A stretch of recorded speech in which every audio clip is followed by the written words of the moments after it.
Bienvenidos a este seminario de mecánica de fluidos, donde vamos a tocar el tema de flujo compresible, específicamente flujo isentrópico de un gas ideal, en el cual nos desempeñaremos en el efecto de las variaciones en el área de la sección transversal del flujo.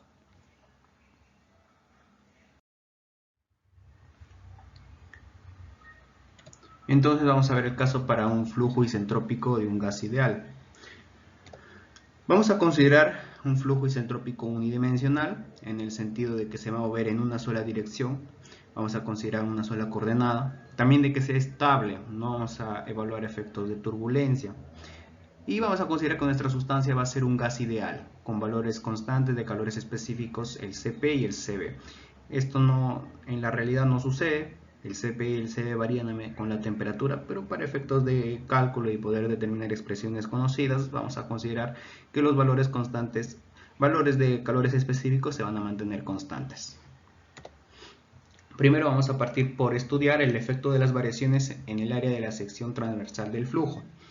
Vamos a partir de la segunda ley de Newton para un flujo estable y no viscoso, o sea que no exista fricción. Esta es la expresión para la segunda ley de Newton. Noten que hay una similitud con la ecuación de Bernoulli, que ya es muy conocida cuáles son sus variables de esta ecuación. Es, digamos, la expresión a partir de la que se deduce. Esta es la matriz, de la cual vamos a deducir todo lo que viene. Y es válida para flujo estable y no viscoso. Aquí anulamos esta expresión por el hecho de que en cálculos reales tiene un valor muy pequeño, despreciable con respecto al resto de valores, a la presión, al cambio en la presión y al cambio en la velocidad. Sucede que en tu flujo los cambios en las presiones y los cambios en las velocidades son mayores, mucho mayores, a cómo cambian las posiciones, la altura, digamos. Por eso es que lo anulamos convenientemente, dándome esta expresión. Acá he derivado esto de acá, me quedaría esto de acá, simplificando el 2 con el 2 también, me quedaría velocidad entre el diferencial de velocidad. Lo acomodo convenientemente, paso a restar, lo divido entre la velocidad, por un lado voy a tener velocidad al cuadrado y por otro lado velocidad. Esto tiene un porqué que lo vamos a ver más adelante, pero lo dejamos ahí en nuestra primera expresión. Ahora, otro punto a evaluar es, por un lado ya hemos visto la ecuación de la segunda ley de Newton y hemos llegado hasta acá. Ahora vamos a analizar la ecuación de la continuidad, la cual me dice que el flujo másico, el caudal másico, se mantiene constante a medida que tu fluido se va desplazando. Ese flujo másico lo calculo como la densidad por el área por la velocidad, y ese va a ser un valor constante. Convenientemente tomo logaritmos a esta expresión, me quedaría de esta manera. Recuerden que el logaritmo de un producto es simplemente la suma de los logaritmos, quedándome de esta manera. El logaritmo de una constante me quedaría una constante también. Derivo, sabemos cómo se calcula la derivada de un logaritmo, derivada de la densidad entre la densidad, más la derivada del área entre el área, más la derivada de la velocidad entre la velocidad. Derivada de una constante me queda 0. Paso a restar esta expresión, me quedaría de esta manera, y esta sería una expresión con la que puedo relacionar con esta de acá. Lo relaciono simplemente, reemplazo ahí el valor que había obtenido, la ecuación que había obtenido, me quedaría de esta forma. Ahora lo que puedo hacer es factorizarlo. Esto de acá lo voy a pasar a la derecha y voy a factorizarlo, quedándome de esta forma. Pueden notar de que es lo mismo que la expresión anterior. Por un lado le he dejado la derivada del área entre el área de una solamente esa expresión. Por otro lado lo he factorizado. Ahora voy a tratar de deducir expresiones más sencillas. Acá hay muchas derivadas, no es muy conveniente hacer el análisis. Voy a hacer algunas simplificaciones. Para esas simplificaciones me voy a ayudar de que estoy considerando un flujo isentrópico. Recordar que un flujo isentrópico es aquel en el que la entropía es constante. Una entropía es constante te quiere decir que no hay irregularidades en el flujo, no hay fricción. Por eso es también una consideración importante que hemos tenido al inicio, el hecho de considerar flujo no viscoso. Para este tipo de flujo isentrópico encontramos dos relaciones. El C, que es la velocidad del sonido. La velocidad del sonido se define de esta manera para un flujo isentrópico, como la derivada parcial, la raíz cuadrada de la derivada parcial de la presión con respecto a la densidad. También hay otra definición bien conocida que es el número de Mach. El número de Mach es la velocidad en un punto con respecto a la velocidad del sonido en ese punto. La velocidad del sonido depende de algunos parámetros que vamos a ver más adelante. Acá lo he reemplazado, esta derivada de la presión con respecto a la densidad lo he reemplazado como c al cuadrado. Tendría velocidad al cuadrado entre c al cuadrado. Me ayudo de la expresión del número de Mach, sería el número de Mach al cuadrado. Ordeno, esto de acá por ejemplo lo he reemplazado. El signo menos también, ojo que lo he pasado al otro lado. Y acá ya podría relacionar el cambio en la velocidad con respecto al cambio en el área. ¿Cómo se va a evaluar eso? Para ello me ayudo de estas dos gráficas. Son los casos más usuales que se ven en problemas de flujo compresible.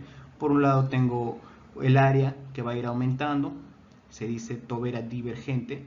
Por otro lado, el área va a ir disminuyendo, lo decimos una tobera convergente. Voy a analizar dos casos específicamente para poder determinar el valor de esta parte. Por un lado, el flujo subsónico con un Mach menor que 1. Esa es su característica de flujo subsónico, tiene el Mach menor que 1. Te indica que la velocidad a la que se está desplazando el flujo es menor que la velocidad del sonido.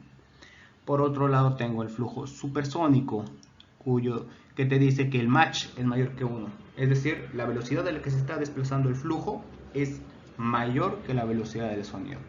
Tengo esos dos casos entonces. Primero voy a empezar analizando el flujo subsónico. Si el Mach es menor que 1, noten acá en la expresión de amarillo, nótenlo. Si el Mach es menor que 1, entonces este paréntesis va a ser positivo. Si es positivo, bueno, acá el negativo va a permanecer. Y va a haber una relación inversa entre el cambio en la velocidad con el cambio en el área. Si el área va a ir aumentando, por ejemplo en este caso el área va aumentando, la velocidad va a ir disminuyendo. En el segundo caso, el área va disminuyendo, noten que va convergiendo, el área va disminuyendo, y si el área va disminuyendo es negativa, negativo o positivo, la derivada de la velocidad va a ser positiva. Es decir, la velocidad va a ir aumentando. Y esas son las consideraciones que habíamos tenido en cuenta para el curso de mecánica de fluidos 1, donde se analiza este tipo de fluidos incompresibles, aquellos que tienen una velocidad de desplazamiento mucho menor a la velocidad del sonido, y donde se cumple precisamente esto. Si se mueve a través de una tubería que va cambiando de área, la velocidad va a ir disminuyendo con la finalidad de mantener el caudal constante. Y por el otro lado, si el área va disminuyendo, la velocidad va a ir aumentando. Ahora acá, analizando el flujo supersónico, si mi flujo es supersónico, significa que el Mach es mayor que 1. Si el Mach es mayor que 1, entonces esta expresión va a ser negativa. Negativo con negativo se van a anular y va a haber una relación directa entre la velocidad y el área. Es decir, aumenta tu área, aumenta tu velocidad. Disminuye tu área, disminuye tu velocidad. Teniendo de esta manera, si aumenta mi área, mi velocidad va a ir aumentando, y si disminuye el área, mi velocidad va a ir disminuyendo. De esta manera. Acá sucede lo contrario precisamente en el flujo supersónico. Si mi flujo está moviendo a una velocidad mucho mayor que la velocidad del sonido, entonces cuando se desplace a través de una tumbera divergente, en el cual el área va aumentando, su velocidad también va a ir en aumento. En cambio, si se mueve a través de una tubería convergente, a medida que vaya desplazándose, su velocidad va a ir disminuyendo, siempre y cuando la velocidad sea menor que la velocidad del sonido. Tenemos esos casos entonces. Ahora, para seguir relacionándolo con otras expresiones, puedo hacer acá un cambio. Noten que acá el diferencial de velocidad entre velocidad lo he reemplazado con esto de acá, considerando el signo menos, claro está. Se va el signo menos, puedo pasar a la derecha esta expresión y obtener esto de acá. Ahora puedo relacionar el cambio en la densidad con respecto al cambio en el área. También va a depender del Mach. El Mach va a depender si es flujo subsónico o si es flujo supersónico. Si es flujo subsónico, este paréntesis va a ser positivo, es decir, y tu relación de cambio de densidad con tu relación de cambio en el área va a ir en el mismo sentido. Si aumenta el área, aumenta la densidad. Si disminuye el área, disminuye la densidad. Teniendo estos casos, si aumenta el área, aumenta la densidad. Si disminuye el área, disminuye la densidad. Ahora podemos también evaluar para un flujo supersónico. ¿Qué es lo que sucede con el flujo supersónico? Con el flujo supersónico, el match va a ser mayor que 1. Si el match es mayor que 1, acá tu paréntesis va a ser negativo. Y la relación entre la densidad y el área van a ir en sentidos opuestos. Si aumenta el área, va a tener que disminuir la densidad. Y si disminuye el área, va a tener que aumentar la densidad, como lo pueden ver. Entonces este cuadrado, este esquemita, nos representa cómo es el comportamiento del flujo cuando se mueve cuando se trata de flujo subsónico y cuando se trata de flujo supersónico. Nos representa cómo cambian esas variables.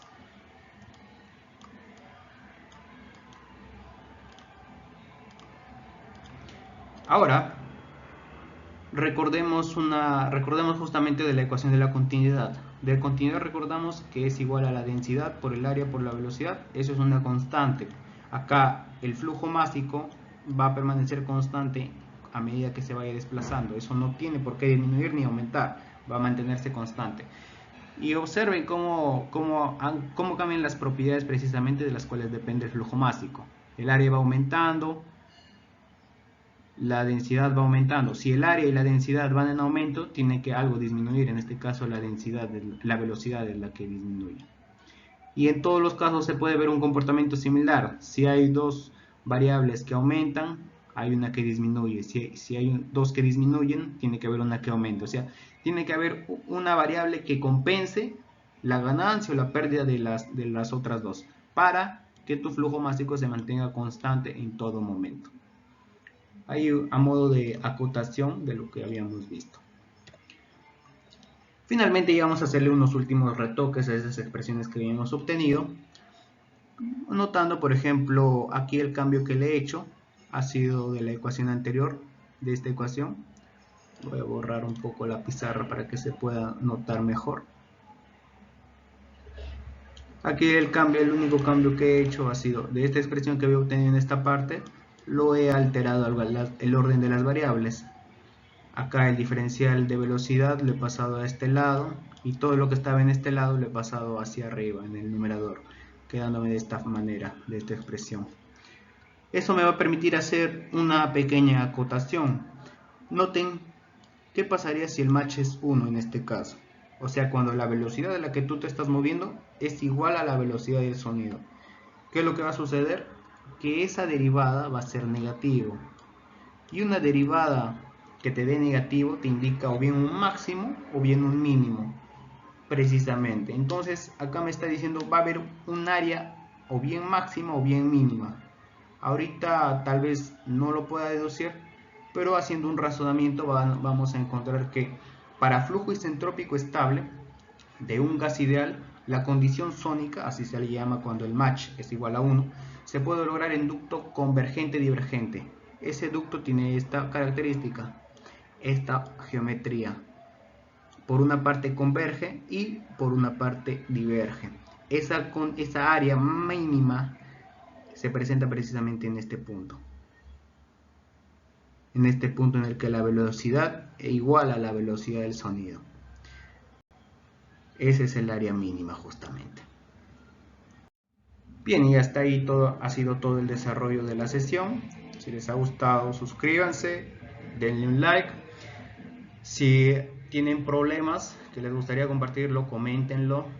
Cualquier duda con respecto a la exposición, coméntenlo también. Yo voy a estar pendiente. Bien, muchas gracias. Eso ha sido todo por hoy.